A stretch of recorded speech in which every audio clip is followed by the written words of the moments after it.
Comedy है या slice of life वाले जॉनर के लोग हैं। जब पहली बार पिक्चर्स का कैरेक्टर आया हाँ जी। तो जनरली मैंने जितने भी एक्टर्स के साथ काम किया उनसे थोड़ा अलग था। चीज़ें हैं कोटा फैक्ट्री में वो कैरेक्टर करने में या जिस तरीके से वो Congratulations on the release of your new film, thank you Bhagwat chapter 1 one Rakshas. Rakshas मैंने ट्रेलर देखा, हुँ, काफ़ी ग्रिपिंग स्टोरी लग रही है और काफ़ी इंटेंस है। हाँ, रियल लाइफ स्टोरी पे बेस्ड है, हाँ, रियल लाइफ स्टोरी बेस्ड है और काफ़ी इंटेंस है, काफ़ी डिस्टर्बिंग इंसिडेंट काफ़ी था डार्क वो। है। हाँ, काफ़ी डार्क है। तो थोड़ा-सा आपके कैरेक्टर के बारे में भी बात करते हैं। हुँ, काफ़ी अनलाइक हुँ, हुँ, जीतू भैया है, काफ़ी अनलाइक सचिव जी है, हाँ, बहुत हटके है। हुँ, आई डोंट थिंक मैंने जितेंद्र कुमार को ऐसा कैरेक्टर करते हुए देखा है। काफ़ी डार्क और काफ़ी लेयर्ड है। हुँ। सो इसके लिए आपने मेंटली कैसे प्रिपेयर किया था अपने आप को?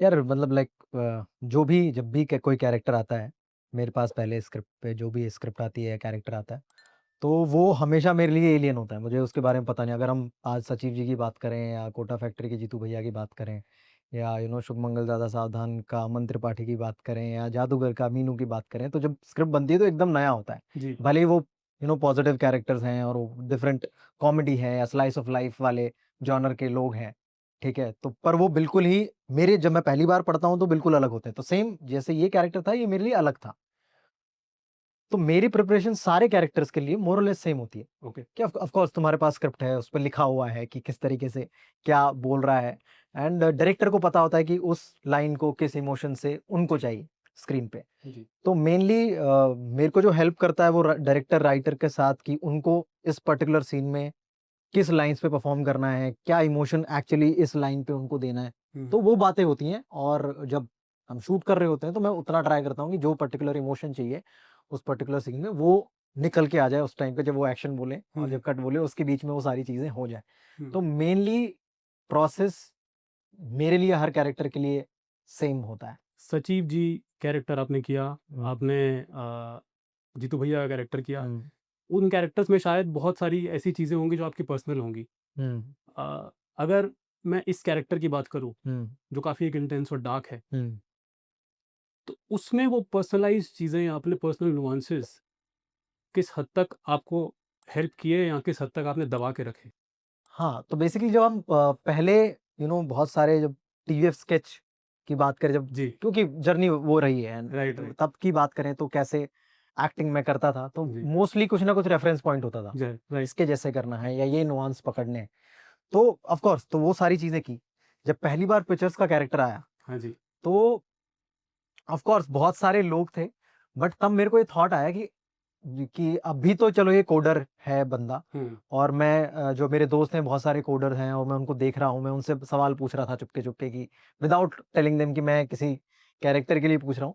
तो मैं उनसे पूछता था कि तुम्हारा काम क्या होता है? पूरे दिन भर में तुम क्या करते हो? तो वो सारी चीज़ें मैं पता कर रहा था। उनके हाव-भाव, उनमें से जो कैरेक्टर मिलता-जुलता था पिक्चर से, कोई एक बंदा था मेरा फ्रेंड जो काफ़ी मिलता था उस कैरेक्टर से या जैसा राइटर डायरेक्टर चाह रहे थे।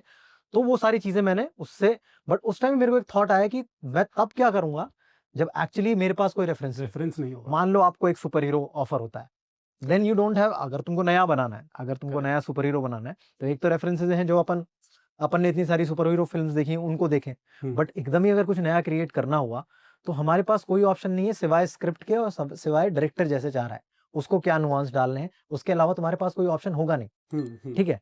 एंड ऑफ़ कोर्स मतलब जब सीन करने जाते हो तो तुम उन लाइन्स को वो जो डायलॉग्स हैं, हुँ, उनको बस उतने तरीके से कहते हो कि कन्विंसिंग लगे। हुँ, क्योंकि मतलब लाइन्स हैं, डायलॉग बाज़ी है, कोई बात नहीं कई कई बार ऐसे लाइन्स होते हैं जो लोग बात नहीं करते हैं। हुँ, लाइक अगर भागवत की बात करें तो हुँ। मैं बाज़ हूँ, ऐसे कौन बात करता है? जी। तो बस वो लाइन कन्विंसिंग लगे, तो उसके लिए तुम लेते हो 2-3 टेक्स लेते हो, हुँ, हुँ, हुँ। ठीक है?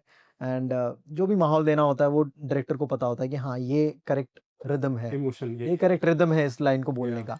क्योंकि ऐसी लाइन कोई रियल लाइफ़ में तो मैंने आज तक बोली नहीं नहीं बोली। या मैंने किसी को बोलते हुए नहीं सुना मेरे दोस्त को कि अरे! मैं बाज़ हूँ, ठीक है? राइट, ये बैठ के कोई बोलता नहीं बट वो सिनेमैटिक तरीके से किस तरीके से वो उस मोमेंट पे अच्छा लग रहा है, राइट, वो देखा जाता है।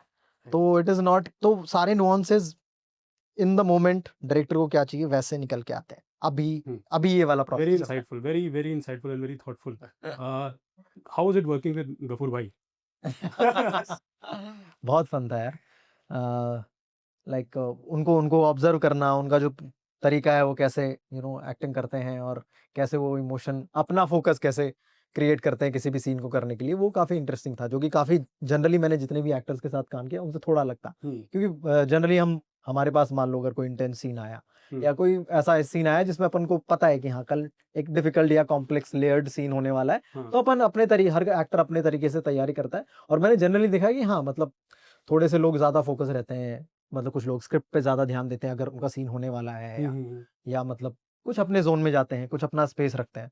उनका बड़ा अतरंगी तरीका है, मतलब वो बहुत और ज़्यादा हँसी-मज़ाक करते हैं ऑफ कैमरा। अगर अच्छा, उनका कोई इंटेंस सीन होने वाला है, तो और जोक्स क्रैक करते हैं। That's how he focus on his on scenes. His scenes. तो एंड जैसे ही फिर कै कैमरा ऑन वो होता है खुद ही को भी शायद रिलैक्स करने का एक तरीका हाँ, है हो सकता है। और सबको हाँ, आइस ब्रेक करने का प्रोबेबली एक तरीका है। तो ये बड़ा इंटरेस्टिंग तरीका लगा उनका, हुँ, जो जो मैं जिसके बारे में बात कर सकता हूँ, हुँ, हुँ, तो हुँ, जो मैंने ऑब्ज़र्व किया।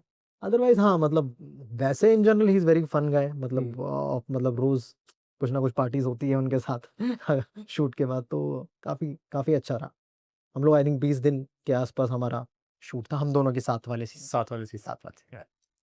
सो जीतू भाई, जीतू भैया और सचिव जी दिल के ज़्यादा क्या करीब है?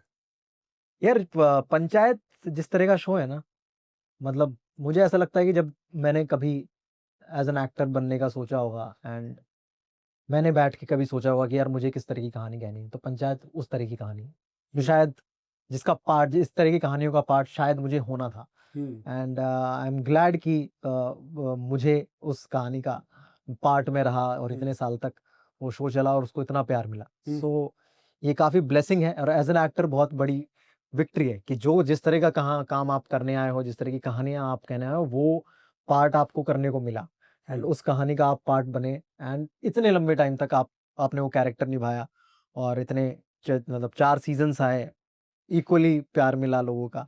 सो I will count it as blessing. हुँ, अ अ, कोटा फैक्ट्री मुझे लगता है कि बहुत मतलब उसमें एक अलग आर्ट सी चीज़ें हैं कोटा फैक्ट्री में, वो कैरेक्टर करने में या जिस तरीके से वो सेट पे भी परफ़ॉर्म करवाया जाता है डायरेक्टर्स के थ्रू, हुँ, तो वो थोड़ा अलग तरीके से हुँ, परफ़ॉर्म किया जाता है। हुँ, तो उसकी फीलिंग अलग है, अलग है। उसका उस कोटा फैक्ट्री के सेट पे होना इज़ अ डिफरेंट फीलिंग। हुँ, ठीक है, ऐसा लगता है कि हाँ, टेक्स तुम you back to your college days और योर स्कूल डेज़? हाँ, mostly when when I go to Kota हमेशा क्योंकि पहला सीज़न तो पूरा कोटा में शूट हुआ हुँ, था। हुँ, सेकंड सीज़न हम लोग कोविड के टाइम पे शूट कर रहे थे, तो कुछ पार्ट कोटा में तो शूट उसमें हुआ था। नॉस्टैल्जिया शायद ज़्यादा हाँ, आपके तो लिए। जब कोटा जाना होता है ना तब बहुत नॉस्टैल्जिया होता है, बहुत एक्सट्रीम मतलब हुँ, मैं एक्सप्रेस नहीं कर सकता। और हमेशा ऐसा लगता है कि यार अब तो हो गया टाइम मतलब हुँ, शायद इस बार उतना नॉस्टैल्जिक ना फ़ील हो।